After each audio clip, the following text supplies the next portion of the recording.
Bienvenue à tous pour une édition spéciale d'Économie Le Max sur i24 News. L'Afrique subsaharienne au cœur de cette spéciale, une région qui depuis 2002 affiche une croissance moyenne de 5% par an. Et malgré la menace du virus Ebola, eh bien, les perspectives restent prometteuses. On s'intéresse dans un instant à l'énergie avec l'exemple du Ghana qui a peut-être trouvé un nouveau relais de croissance grâce au gaz. Autre secteur d'avenir, le high-tech. Nous irons au Kenya pour découvrir comment l'essor du mobile bouleverse les habitudes de consommation. Et puis l'environnement, grand enjeu du développement africain. Qu'en est-il notamment de l'accès à l'eau? Et pour nous accompagner aujourd'hui, notre spécialiste de l'économie africaine, Thierry Barbeau.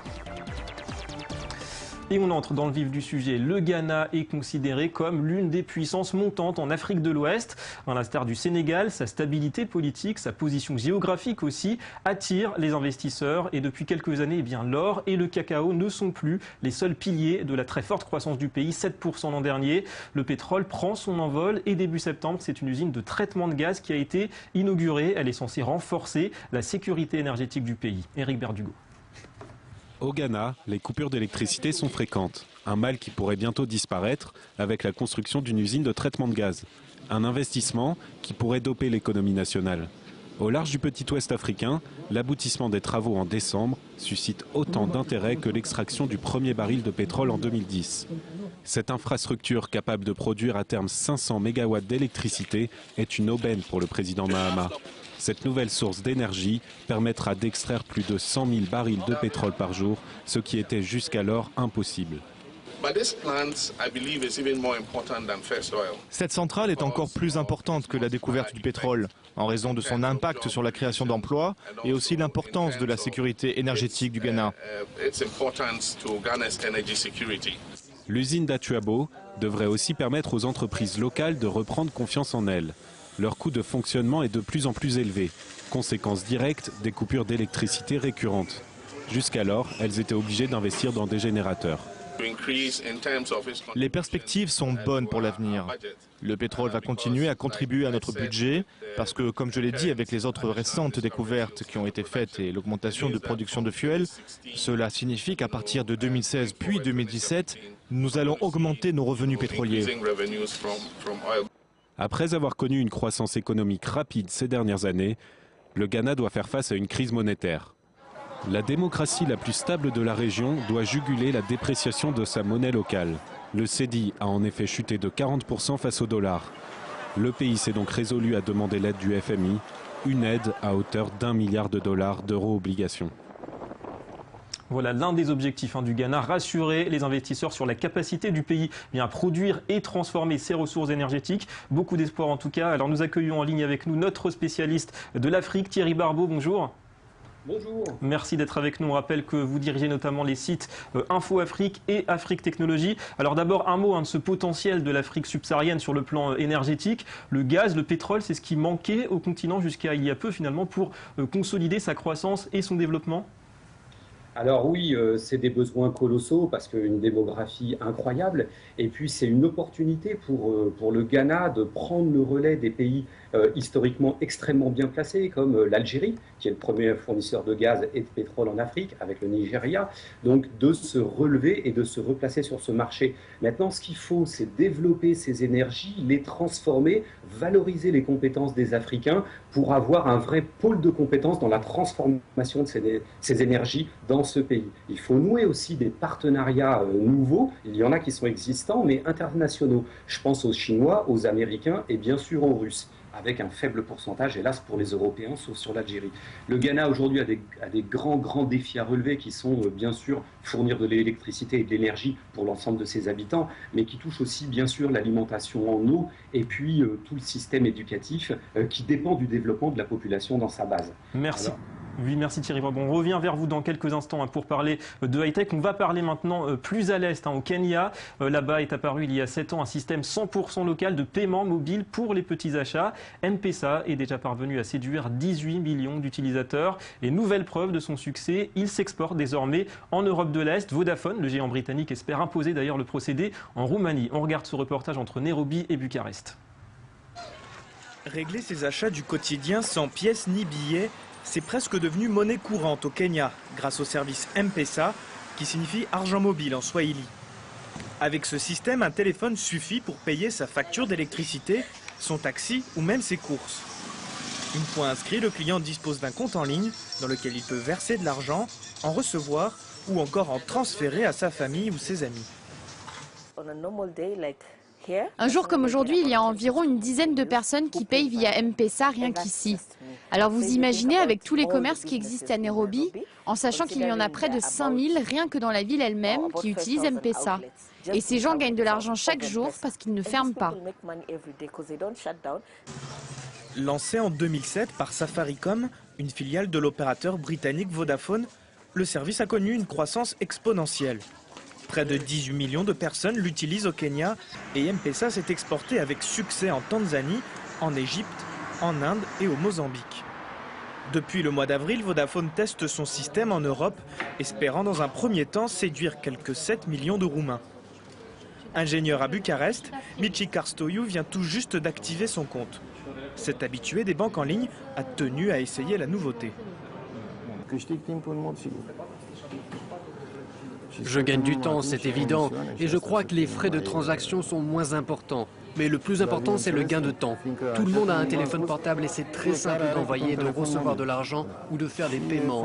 On peut payer ses factures directement avec M-Pesa. Le succès de M-Pesa au Kenya est dû en grande partie au nombre de personnes qui n'ont pas de compte bancaire. Le choix de la Roumanie comme rampe de lancement pour l'Europe n'est donc pas anodin. L'argent liquide y est encore largement utilisé. Mais pour dépasser le marché des pays émergents, M-Pesa va devoir s'adapter à de nouvelles problématiques.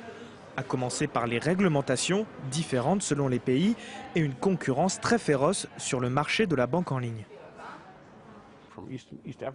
De l'Est de l'Afrique à l'Est de l'Europe, c'est quand même phénoménal quand on y pense.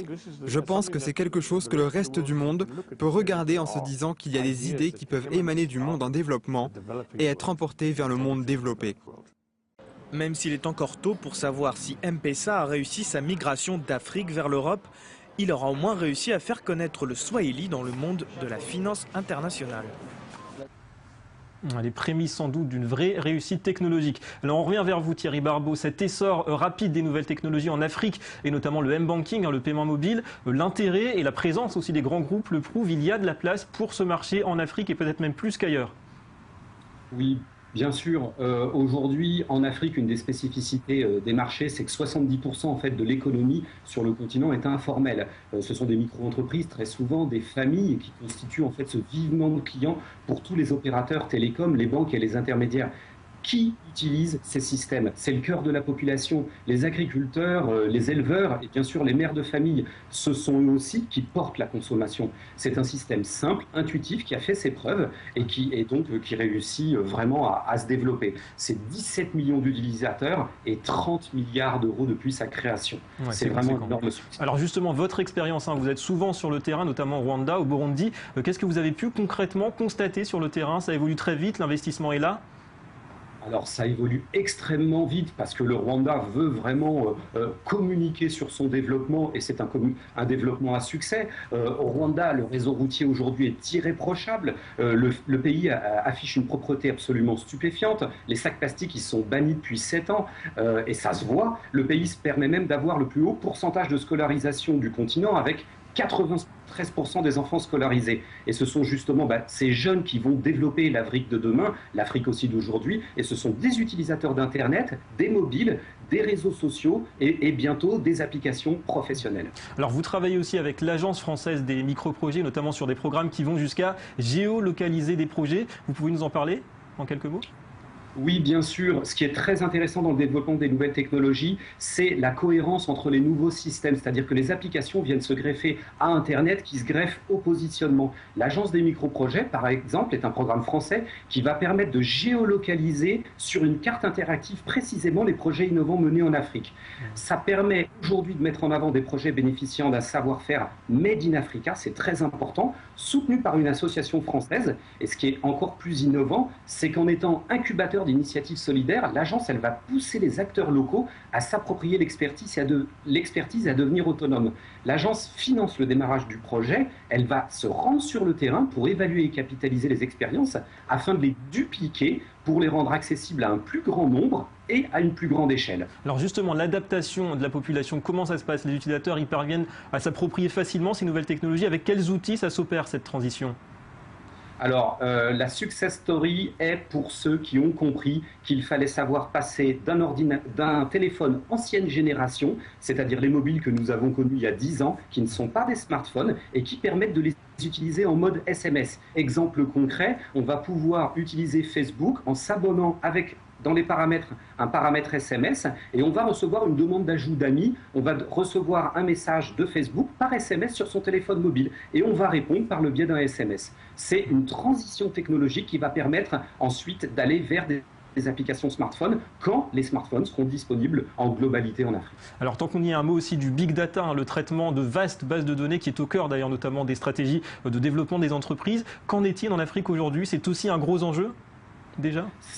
C'est un des plus grands enjeux mondiaux de toute façon, et bien sûr pour l'Afrique qui devrait doubler, passer de 1 milliard à 2 milliards d'habitants. Les grands Google, Facebook, SAP, s'ils arrivent à conquérir les jeunes d'aujourd'hui en Afrique, ils arriveront à mettre en cohésion l'ensemble des données, c'est-à-dire non plus une personne, mais un email, un numéro de téléphone, une adresse physique, un compte sur LinkedIn, un compte sur Facebook, un ensemble d'informations qui va permettre de communiquer vers eux de manière optimale en leur proposant les bons produits. C'est un enjeu absolument majeur pour l'Afrique et les grandes entreprises l'ont bien senti.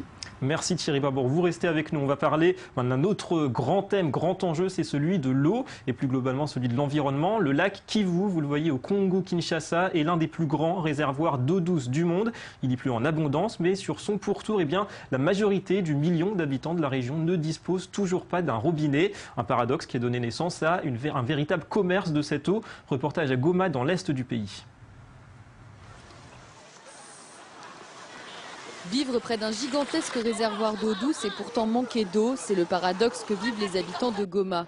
Dans cette ville de l'Est de la République démocratique du Congo, une région ravagée par les conflits armés, seuls 20% de la population a accès à de l'eau potable. Tous les jours, des jeunes Congolais viennent remplir des bidons au lac Kivu. À raison de 10 allers-retours par jour, les porteurs peuvent empocher jusqu'à $10. Fidline Kabou veille à ce qu'aucun jerrycan ne quitte les lieux sans son injection de chlore. Ici, nous mettons le chlore dans l'eau pour lutter contre le choléra et les maladies provenant de l'eau. Mais cela ne suffit pas à rendre l'eau du lac réellement potable. Jean-Pierre Cambéré, infirmier dans le quartier insalubre de Biréré, en sait quelque chose. Nous avons le problème dans les quartiers reculés, là où il n'y a pas de robinet, de délestage de chaque jour.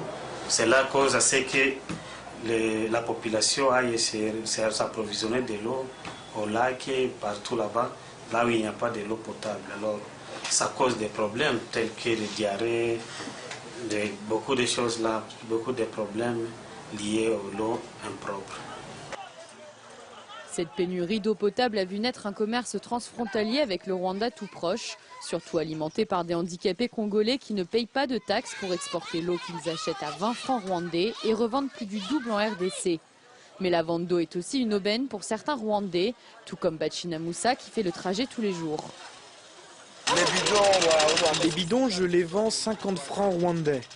Et l'immigration ne nous pose pas de problème. Ils ne nous font pas payer et du coup les populations peuvent prendre de l'eau. Les sociétés rwandaises vendent aussi de l'eau en bidon en RDC. Elle est présentée comme une eau de montagne ou de source qui est impossible à vérifier.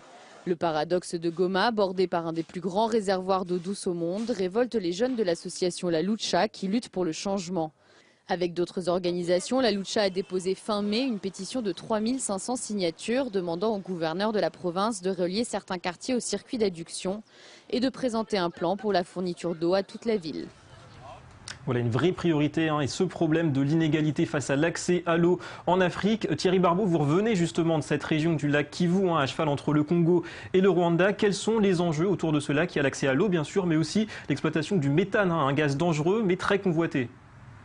Ah oui, oui, hein, le gaz méthane, une des principales ressources, avec un nouveau contrat qui vient d'être signé par le gouvernement rwandais d'exploitation avec une entreprise privée pour 25 ans. Donc on voit très loin sur l'exploitation de ce gaz. Et puis bien sûr des disparités colossales avec un Rwanda qui traite exactement très bien ce développement et aussi le traitement de l'eau. Et puis en face, la RDC qui est à 2000 km de la capitale Kinshasa, qui rencontre des complexités colossales et qui touche les pêcheurs, qui touche tous les gens qui utilisent cette eau. Alors justement, en 2 mots, autre problématique toujours autour de ce lac, c'est celle de la pêche illégale. Elle nuit aujourd'hui à la production locale.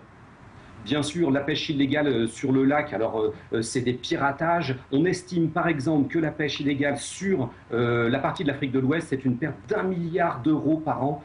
Sur l'Afrique de l'Ouest, c'est absolument colossal. Et ça touche encore une fois directement les populations locales et non pas les grands navires qui viennent des pays étrangers et qui pillent les ressources. Merci beaucoup Thierry Barbeau de nous avoir accompagnés tout au long de cette édition. On rappelle vos 2 sites internet que vous dirigez, Info Afrique et Afrique Technologie. Merci encore. Et merci à vous de nous avoir suivis. C'est tout pour cette spéciale d'Économie le Mag. La suite de l'info, c'est tout de suite sur i24 News. Restez avec nous.